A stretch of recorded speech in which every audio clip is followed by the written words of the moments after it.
Welcome to Dinavahi News, where we bring you the latest updates with a traditional touch. అందరికీ నమస్కారం.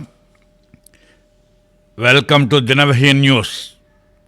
నేను SN Dinavahi. మన రాష్ట్రం, ఆంధ్రప్రదేశ్ రాష్ట్రం సంచలనమైన ఘటనలు చోటు చేసుకోవడానికి గొప్ప పేరు పొందిన అనేకమైన చోటు చేసుకున్నాయి. వాటిలో మొదటిది అప్పటి మద్రాసు రాష్ట్రము, ఇప్పుడు తమిళనాడు అనే పిలువబడే మద్రాసు రాష్ట్రం నుంచి మన గెంటేస్తే కర్నూలు రాజధానిగా మన రాష్ట్రం ఏర్పడింది. కర్నూలు నుంచి గెంటేస్తే హైదరాబాద్ రాజధానిగా రాష్ట్రం ఏర్పడింది. హైదరాబాద్ నుంచి గెంటేస్తే ప్రస్తుతం అమరావతి రాజధానిగా రాష్ట్రం ఏర్పడింది. ముందు ఏం జరుగుతుందో తెలియదు. అటువంటి సంఘటనలు, సంచలనమైన సంఘటనలు అనేకమైన చోటు చేసుకుంటున్నాయి. దురదృష్టం ఏంటంటే ఈ సంచలనమైన సంఘటనలలో రాష్ట్ర అభివృద్ధికి ఉపయోగపడేవి మాత్రం వేళ్ల మీద లెక్కపెట్టే చాలా కొన్ని మాత్రమే ఉన్నాయి.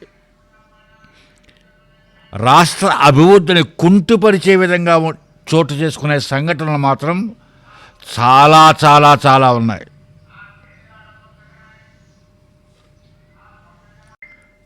ముఖ్యంగా 2019 నుంచి 2024 వరకు జరిగిన పాలనలో రాజకీయ కక్ష కేసులు, తప్పుడు కేసులు, అత్యాచారం కేసులు, రకరకాల కేసులు, ఒక కేసు కాదు, 2 కేసు, 3 కాదు, 4 కాదు, రకరకాల కేసులు అప్పటి పాలన మూలన ఏర్పడ్డాయి. అవన్నీ సంచలనమైన కేసులే, అన్ని సంచలనమైన కేసులే. హత్య కేసు, పేదల బియ్యం దందా case, seize the ship order case, భూ కబ్జా ఆరోపణల కేసులు, బొంబాయి నటి డాక్టర్ జత్వానీ కేసు, ఇలా ఒక కేసు కాదు, అన్ని కేసులు, రకరకాల సంచలనమైన కేసులు మొదలయ్యాయి ఆ పాలన వల్ల. అన్నింట్లోనూ దర్యాప్తు మొదలైంది దర్యాప్తు. కానీ ఏమైంది ఇప్పుడు? ఆ దర్యాప్తులు ఏమయ్యాయి, ఎక్కడున్నాయి అంటే ఎవరు చెప్పలేని పరిస్థితి. పోనీ దర్యాప్తులు ఆగిపోయాయా? దానికి జవాబు లేదు. నెమ్మదించాయా? అది చెప్పలేము. మరి ప్రస్తుతం ఎక్కడున్నాయి ఆ కేసులు? భగవంతుడికే తెలియాలి. మరి ఆ కేసుల ఫలితం ఏమైంది? ఆ దర్యాప్తుల ఫలితం ఏమైంది? జీరో, శూన్యం. ఆ దర్యాప్తుల ఫలితం ఈరోజు వరకు శూన్యం అనే చెప్పాలి, జీరో అనే చెప్పాలి. న్యాయం జరుగుతోందా లేక న్యాయం ఆపబడుతోందా? దానికి జవాబులు లేవు. దానికి ఎవరు సమాధానం చెప్పలేరు, జవాబు చెప్పలేరు. ఇవి నిజాలు, ఇవి ప్రశ్నలు కాదు, ఇవి నిజాలు. ప్రజల స్వరం నుంచి బయటపడిన గళం ఇదంతా. ప్రజలు అనుకుంటున్న మాటలు ఇవన్నీ. కేసులు ఉన్నాయి, సాక్ష్యాలు ఉన్నాయి, బాధితులు అడుగుతున్నారు న్యాయం కావాలని. కానీ ఎక్కడున్న న్యాయం? ఇది ఆంధ్రప్రదేశ్. ఇక్కడ కేసులు మొదలవుతాయి కానీ ముగింపు ఉండవు. కేసులకు ముగింపు ఉండదు ఇక్కడ. అలా సంచలనమైన కేసుల్లో కొన్ని ముఖ్యమైన కేసులు ఈరోజు చర్చిద్దాం. మొదటి కేసు, మాజీ ముఖ్యమంత్రి వైఎస్ రాజశేఖర రెడ్డి సొంత తమ్ముడు, సోదరుడు, వైఎస్ జగన్మోహన్ రెడ్డి బాబాయ్ అయిన వైఎస్ వివేకానందరెడ్డి హత్య. పాపం ఆయన కుమార్తె డాక్టర్ సునీత గారు ఎక్కే గుమ్మం దిగే గుమ్మం, ఎక్కే గుమ్మం దిగే గుమ్మం. Who killed my father? మా నాన్నని ఎవరు చంపారు? నాకు నిజం తెలియాలి, నాకు న్యాయం కావాలి అని ఆవిడ ఎక్కని మెట్లు లేదు. చిన్న కోర్టుల దగ్గర నుంచి ఢిల్లీ సుప్రీంకోర్టు వరకు ఎక్కని మెట్లు లేవు. కానీ ఎక్కడ ఆవిడకి న్యాయం జరిగిందా అంటే జరగలేదనే చెప్పాలి. అని ఎన్నో ఏళ్ళుగా ఆవిడ ఒకటే అడుగుతోంది, హూ కిల్డ్ మై ఫాదర్? ఎవరు చంపారు మా నాన్నని? సిబిఐ వచ్చింది, కోర్టులు చూశాయి, ప్రభుత్వాలు కూడా మారాయి. కానీ నిజం ఎక్కడుంది? ఆ నిజం ఎందుకు బయటకు రావటం లేదు? ఇది హత్య కేసా లేక రాజకీయ రహస్యమైన కేసా? ఏంటి దీంట్లో ఉన్న రహస్యం? అది బయటకు రావాలి. ఆ నిజం బయటకు రావడానికే డాక్టర్ సునీత అలుపులేని పోరాటం చేస్తుంది. ఆవిడ పోరాటానికి రాష్ట్రం మొత్తం ఆవిడ అండగా నిలబడాలి. ఒక స్త్రీమూర్తి ఒంటరిగా పోరాడుతోంది. తన తండ్రిని చంపిన హంతకులు ఎవరు అని నిలదీసి అడుగుతోంది ప్రజాస్వామ్యాన్ని, ఈ భారతదేశాన్ని. సమాధానం చెప్పగలుగుతోంది ఆ దేశం, సమాధానం చెప్పగలుగుతున్నాయి ఆ కోర్టులు, సమాధానం చెప్పగలుగుతోంది ఆ రాష్ట్రం. ఆలోచించండి. ప్రభుత్వాలు ఆలోచించాలి, కేంద్ర ప్రభుత్వం ఆలోచించాలి, న్యాయస్థానాలు ఆలోచించాలి. ఎందుకు న్యాయం జరగట్లేదు ఆ శ్రీమూర్తికి? ఇక రెండో సంచలనమైన కేసు ఏదో సినిమా నాటకంలా కనపడుతున్నది. మన రాష్ట్రం పౌర సరఫరా శాఖ ప్రజలకు సప్లై చేసే బియ్యం ఇతర దేశాలకి చట్ట విరుద్ధంగా తరలిస్తున్నారు అని స్వయంగా మన డిప్యూటీ ముఖ్యమంత్రి అయిన పవన్ కళ్యాణ్ గారే కాకినాడ వచ్చారు. సముద్రంలోకి దిగారు. ఆ సముద్రంలో దిగి ఆ ఓడను పట్టుకున్నారు. పట్టుకొని సినిమాలో చెప్పినట్టుగానే అక్కడ కూడా సీజ్ ది షిప్ అని గట్టిగా అరిచారు, గర్జించారు. అరవడం కాదు, గర్జించారు. గబ్బర్ సింగ్ మళ్ళీ గర్జించారు. షిప్ని సీజ్ చేయండి అన్నారు. మరి సీజ్ చేశారా? ఆ చట్టవిరుద్ధమైన బియ్యం సరఫరాలో మాస్టర్ మైండ్ని పట్టుకున్నారా? ఆ కేసు ఎక్కడుంది? ఏమైంది ఆ కేసు? ఆ కేసు కేవలం సినిమా డైలాగ్ అనే మిగిలిపోయిందా? అలా అయితే రాష్ట్రానికి న్యాయం చేసిన వాళ్ళు అయ్యారా పవన్ కళ్యాణ్ గారు? మీరు న్యాయం చేయడానికి నేను వచ్చాను, అన్యాయం మీద పోరాటం చేయడానికి నేను వచ్చాను అని చెబుతారు కదా.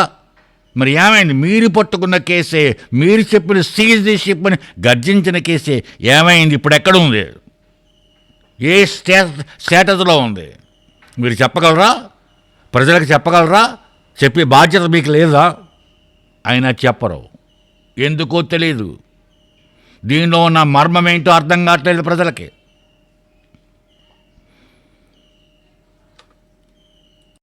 ఇది బియ్యం కేసే. పేరుని నాని మాజీ మంత్రి, జగన్ గారి ప్రభుత్వంలో మాజీ మంత్రి. ఆయన మచిలీపట్నం దగ్గర గోడౌన్లు కట్టారు. ఆ గోడౌన్లో భారీ పారను పెట్టారు. ఆ గోడౌన్లని పౌర సరఫరాల శాఖకు అద్దెకిచ్చారు. ఆ శాఖ దాంట్లో కొన్ని వందల వేల బస్తాల గోడౌన్లో స్టాక్ పెట్టింది. ఆ స్టాక్ కొన్ని మాసాల తర్వాత కనపడలేదు. స్టాక్ ఆ బియ్యం ఏమయ్యాయో తెలియదు. ఈరోజు వరకు ఎవరు అమ్ముకున్నారో తెలియదు. ఆ డబ్బు ఏమైందో తెలియదు, ఎంత వచ్చిందో తెలియదు. కేసు పెట్టారు. ఏమయ్యాయి కేసులు? అవి ఎవరి బియ్యం? పేరు నానిగారి బియ్యమా? ప్రజల బియ్యం, ప్రజల కొరకు సేకరించిన బియ్యం. ఆ గొడవన్లకు అద్దెకి తీసుకుని ప్రభుత్వం ఆ గొడవన్లో పెట్టింది ఆ బియ్యాన్ని, బస్తాలని. కానీ ఆ బస్తాలు మాయమైపోయాయి. పేదల కడుపు కోసి ఆ బియ్యాన్ని పట్టుకుపోయారు. ఎవరు పట్టుకెళ్ళారు?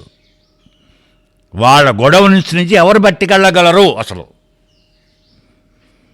స్టేజ్లకి పేరు నాని పెద్ద పెద్ద పెద్ద న్యాయ సూక్తులు చెప్తాడు ఆయన. అటువంటి ప్రజల బియ్యాన్ని మాయించేయడం నేరం కాదా? ఆయన్ని శిక్షించవలసిన అవసరం లేదా? ఆయన భార్యని? దీనికి ఎవరు చెప్తారు సమాధానం? నాదెండ్ల మనోహర్ మినిస్టర్ గారు చెప్తాడా? ఎందుకు ఆయన ఈ కేసును పట్టించుకోవట్లేదు? ఎందుకు దీన్ని లాజికల్ ఎండింగ్ తీసుకురాలేకపోతున్నాడు నారదండ్ల మనోహర్ మినిస్టర్ గారు? ప్రజలకు జవాబు చెప్పాలి మీరు. ఇదొక సంచలనమైన కేసు. అన్నిటికన్నా చాలా పెద్ద సంచలనమైన కేసు. విశాఖపట్నం కార్పొరేటర్ మూర్తి యాదవ్ గారు, జనసేన పార్టీ కార్పొరేటర్ మూర్తి యాదవ్ గారు రుజువులతో సహా ఆనాటి జగన్ ప్రభుత్వంలో పనిచేసిన ఆనాటి రాష్ట్ర ముఖ్య కార్యదర్శి జవహర్ రెడ్డి గారు ఇది సంచలనమైన ఆరోపణ రుజువులతో సహా చేశారు. మూర్తి యాదవ్ గారు 1000 ఎకరాలు ఇక్కడ ఆక్రమణ చేస్తున్నాడు ఆయన. బుల్డోజర్లు జేసీబీలు పెట్టి సదులు చేయిస్తున్నాడు ఇక్కడ. ఈ ఆక్రమణపై విచారణ జరిపించాలి అని జగన్ గారు ముఖ్యమంత్రిగా ఉన్నప్పుడే ఆయన కేసులు పెట్టాడు ధైర్యంగా. మూర్తి యాదవ్ గారు మెచ్చుకోవాలి ఆయన్ని. ఆయన రాష్ట్రం మొత్తం ఆయన్ని మెచ్చుకోవాలి. కానీ ఆయనకి ఎవరు అండగా నిలబడలేదు. ఆ పార్టీ వాళ్ళే నిలబడలేదు. ఆ జనసేన పార్టీ మేము న్యాయం గురించే వచ్చాం, అన్యాయాన్ని పారదోలుతాం, మేము ప్రశ్నిస్తాం, మా పార్టీ సిద్ధాంతమే ప్రశ్నించడము అని చెప్పుకు వచ్చి రాజకీయాల్లోకి వచ్చిన పార్టీ ఆ మూర్తి యాదవ్. ఆ పార్టీ వ్యక్తి మూర్తి యాదవ్ గారు బయటకు చేసిన ఆ కేసుల ఆరోపణలకి ఆ పార్టీ ఆయనకి సహకరించలేదు. ఎంత విచారం అండి! ఎంత విచారమైన సంఘటన అది. ఈరోజు వరకు చంద్రబాబు నాయుడు గారి ప్రభుత్వం వచ్చిన తర్వాత కూడా ఆ కేసు ఏ స్టేజ్లో ఉందో ఎవరికీ తెలియదు. విశాఖపట్నం సమీపంలో అత్యంత విలువైన భూములవన్నీ, కొన్ని 1000 ఎకరాలు. ఏమైంది? విచారణ ఏమైంది? ఆ భూములు ఇప్పుడు ఎవరి ఆధీనంలో ఉన్నాయి? రైతుల ఆధీనంలో ఉన్నాయా, లేదా ఆనాటి చీఫ్ సెక్రటరీ గారి ఆధీనంలో ఉన్నాయా? మూర్తి యాదవ్ గారు చెప్పినట్లుగా ఎవరి ఆధీనంలో ఉన్నాయి? ఎందుకు విచారణ జరగట్లేదు? ఎందుకు ఒకవేళ విచారణ మొదలైన ఎక్కడ ఆగిపోయింది అది? ఇవన్నీ సంచలనాలే, వాటికి ముగింపు లేదు. అంటే రాజ్యాంగం పెద్ద తలకాయలకి ఆక్రమించుకోవడానికి హక్కు ఇచ్చిందా? పేదలు ఆక్రమించకూడదు కానీ పెద్దలు ఆక్రమించవచ్చు అని రాజ్యాంగం ఏమన్నా వారికి హక్కు ఇచ్చిందేమో తెలియదు. మరి అది కూడా చెప్పాలి కదా ప్రభుత్వం. మేము దైవాంశ సంభూతులము, రాజకీయ నాయకులందరూ దైవాంశ సంభూతులు, ఐఏఎస్ ఐపీఎస్ ఆఫీసర్లందరూ దైవాంశ సంభూతులు, అందుకని వారు ఆక్రమించవచ్చు, వారు ఏమైనా చేయొచ్చు అని ప్రభుత్వం ఒక సర్కులర్ ఇచ్చేయండి, అయిపోయింది, క్లోజ్. ఇంక ప్రజలు ఎవరు మాట్లాడరు. అంతే కదా. ఇటువంటి సంచలనాలు చోటు చేసుకుంటున్నాయి మన ఆంధ్రప్రదేశ్లో. ఇంకా అతి ఘోరమైన సంచలనం, ఎక్కడో ఎవరి మీదో కేసు పెట్టారని ఏదో రాష్ట్రంలో అతనికి సహాయపడడానికి ఆ రాష్ట్రం నుంచి ఒక నటి డాక్టర్ జత్వానీని మన రాష్ట్రానికి తీసుకొచ్చి ఆవిడ పెట్టిన కేసును ఉపసంహరించుకోమని ఆమెను బలవంతం చేసి ఆమె మీద లేనిపోని కేసులు పెట్టి ఆమె నానా హింసలు పెట్టారు జగన్ గారి ప్రభుత్వంలో. తర్వాత వచ్చిన ప్రభుత్వం ఆ కేసుని విచారణ మొదలుపెట్టింది. సంతోషం, విచారణ మొదలుపెట్టింది. కానీ చంద్రబాబు నాయుడు గారి ప్రభుత్వంలో విచారణలే మొదలవుతాయి, ముందుకు సాగవు. కానీ విచారణ మొదలవుతాయి, కేసులు బుక్ అవుతాయి, విచారణ మొదలవుతాయి. కానీ ఆ కేసులు ఏవి కూడా ముందుకు సాగవు. అది ఎందుకు ముందుకు సాగవో అన్నది ఆయనకే తెలియాలి, ముఖ్యమంత్రి గారికే తెలియాలి. ప్రజలు ఎంతో నమ్మకంతో ఆయన ఎన్నుకుంటున్నారు. ప్రతిసారి మంచి చేస్తున్నాడు ఆయన, కాదంటలేదు. కానీ ఇది చాలా ముఖ్యమైనది. ముందు రాష్ట్రం నుంచి అరాచకాలు పోవాలి, దౌర్జన్యాలు పోవాలి, బలహీనులకు రక్షణగా నిలబడాలి ప్రభుత్వాలు. ముందు అది ముఖ్యం. అవి ముఖ్యం కాబట్టి ఈ కేసులు నడవాలి, ముందుకు నడవాలి. వాళ్ళని ఒక లాజికల్ ఎండింగ్ తీసుకురావాలి. ఆ కేసులని వాళ్ళని శిక్షించాలి. అంతేగాని కేసులు బుక్ చేసి విచారణ మొదలెట్టి మధ్యలో ఆఫ్ చేసి ఆ కేసులు ఏమయ్యాయో, ఎందుకు అయ్యాయో, ఎందుకు ఆగాయో అని ఎవరికీ తెలియని చీకట్లో పెట్టేస్తే ఏమవుతుంది? రాష్ట్రం పూర్తిగా జత్వానీ కేసులు ఇప్పుడు నిశ్శబ్దం. పెద్ద భారీ సంచలనం. ఆ రోజుల్లో టీవీలన్నీ అదే చర్చ, వార్తాపత్రికల్లో అదే చర్చ, ఎక్కడ చూసినా అదే చర్చ, అదే చర్చ, అదే చర్చ. ఒక వారం రోజులు తర్వాత ఏమైంది? ఆ కేసు ఏమైందో ఎవరికీ తెలియదు, ఎక్కడుందో ఎవరికీ తెలియదు, ఎటువంటి కారు చీకట్లో ఉందో ఎవరికీ తెలియదు. ఇప్పుడు పూర్తిగా నిశ్శబ్దం. సెన్సేషన్ అయిపోయాక కేసులు కూడా ముగిసిపోతాయా? ఆడబిడ్డ ఏడుస్తోంది, న్యాయం చేయమని అడుగుతోంది. ఆ అన్యాయం చేసిన వాళ్ళ ఇళ్లలో ఆడబిడ్డలు లేరా? ఆ రాజకీయ నాయకుల ఇళ్లలో ఆడబిడ్డలు లేరా?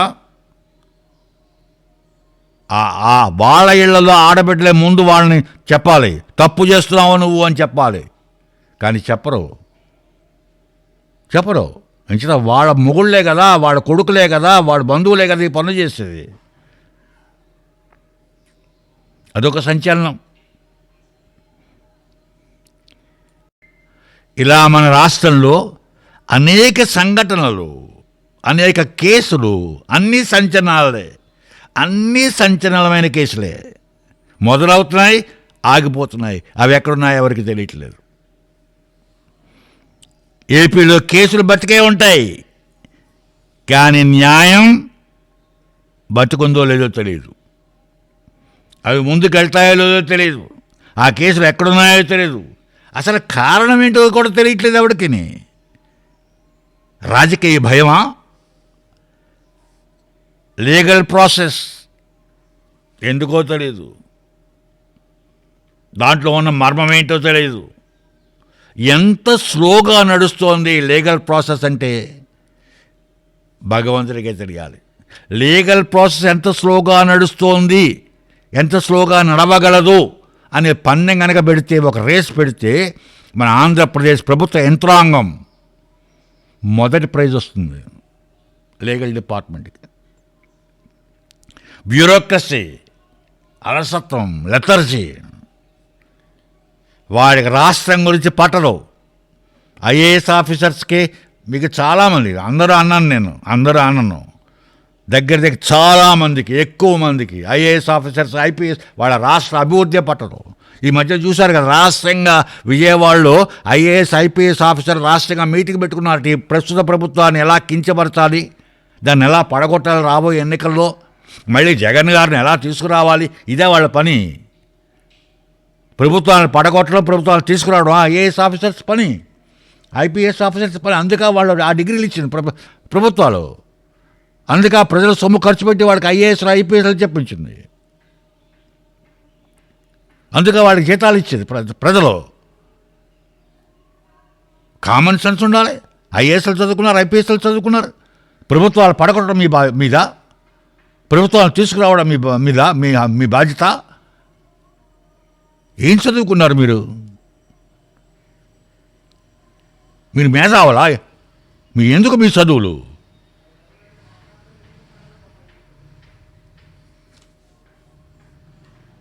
అందుకే ఎంత లెథర్జీ అది అధికార యంత్రాంగంలో.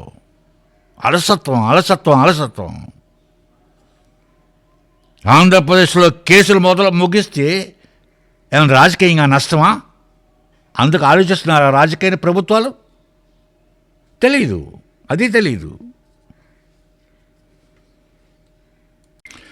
బాధితులు అడుగుతున్నారు, మాకు న్యాయం ఎప్పుడు జరుగుతుంది? ప్రజలు అడుగుతున్నారు, నిజం ఎక్కడుంది?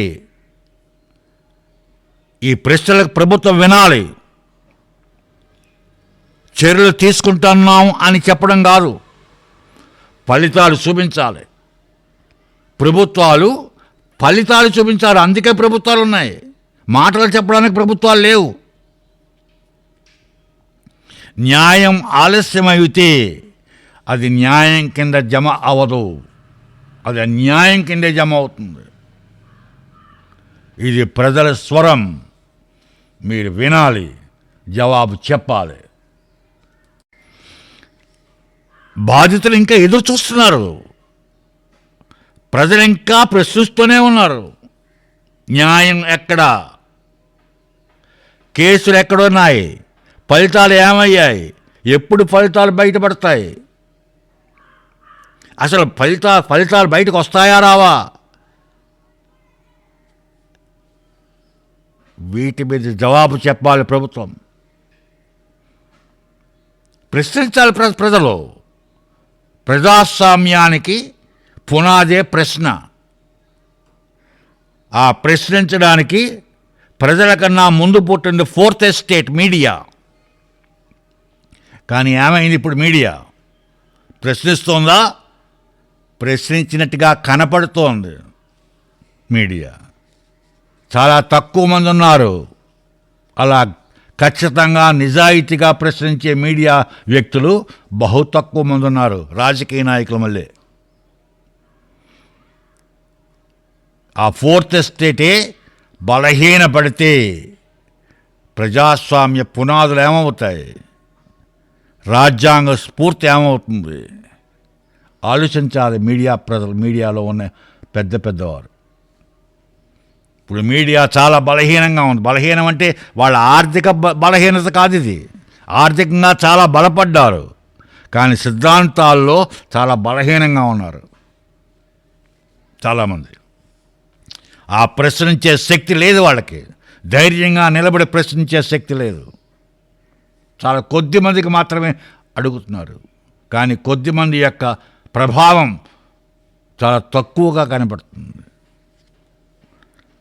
ప్రశ్నించడమే ప్రజాస్వామ్యానికి పునాది. ఆ పునాది బలపడాలి అంటే ప్రజలు నిలబడాలి, జర్నలిజం వికసించాలి. అలా జరుగుతుంది.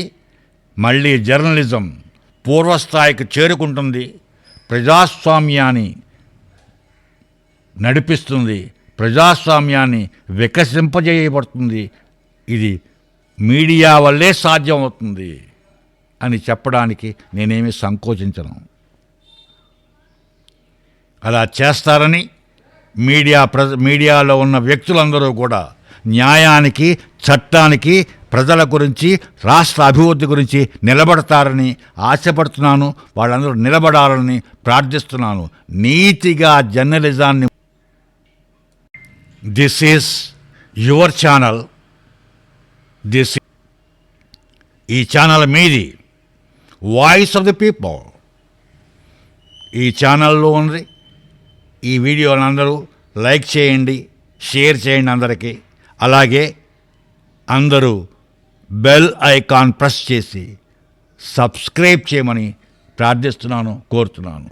నిర్భయంగా వార్తల్ని ముందుకు తీసుకొచ్చే మా ఛానల్ని సబ్స్క్రైబ్ చేయమని మరీ ప్రార్థిస్తున్నాను. జై హింద్.